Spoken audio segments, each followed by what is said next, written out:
A contentious race for Seattle City Attorney, both candidates making some pretty controversial choices in 2020. And now they are presenting very different views for the future of Seattle. KIRO 7's Davison sat down with the candidates to talk about their vision and their decisions. Nicole Thomas Kennedy and Davison vying to become Seattle's next city attorney. Both recognize voters are deeply unhappy with the state of Seattle.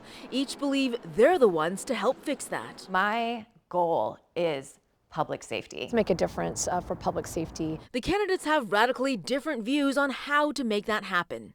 Thomas Kennedy, a former public defender for 4 years, says she wants to prosecute fewer misdemeanors and instead provide more support for mental health and addiction. How do you feel you'll be able to break that cycle of just people revolving through this door of misdemeanor court? I think the way to break that cycle is by ending the use of punishment as the primary focus of how we address those problems. She also wants to build a more robust victims' compensation fund, for example, to repay businesses hurt by crimes like shoplifting. But if we're going to solve these problems, we need the resources that we're currently using on punishment to provide the things that people need and to provide repair. Davison is a 17-year attorney who has primarily focused on civil cases. She plans to build up non-criminal solutions and interventions for people who want help. But she makes it clear prosecuting repeat misdemeanor offenders will be part of her solution. And it's that balancing. It is not just a one-sided aspect. It is about looking for justice for victims and making sure that the public is safe in a way that we are not inviting increase in severity or frequency. Both candidates have controversial histories, each on opposite sides of the political spectrum. Nicole Thomas Kennedy sent a series of tweets in 2020, now drawing backlash. One called property destruction a moral imperative.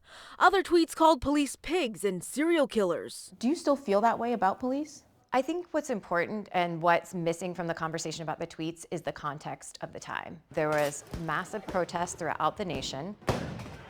Thomas Kennedy says during the protests in the Capitol Hill neighborhood, she had to buy a gas mask for her 9-year-old daughter. No mother, no parent should have to do that.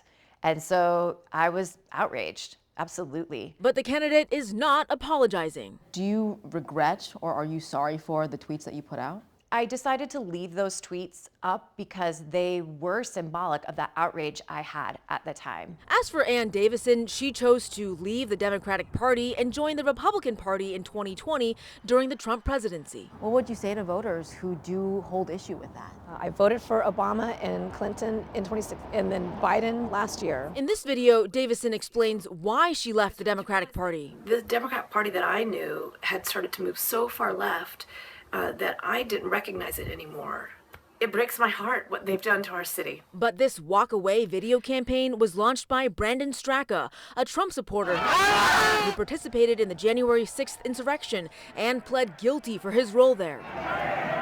Davison has condemned the insurrection on her website, and she points back to her values. Particularly in the role of city attorney, you need to see that someone can be impartial and nonpartisan. Now each candidate is pointing the finger at the other for being less qualified for that role of city attorney. It's important to see we can collaborate, and I don't think my opponent has given us the demeanor or the attitude or the professionalism that would be able to do that. What I would say to that is I think it's far more inappropriate to support someone who became a Republican in the Trump years. It's now up for voters to decide who will defend this city.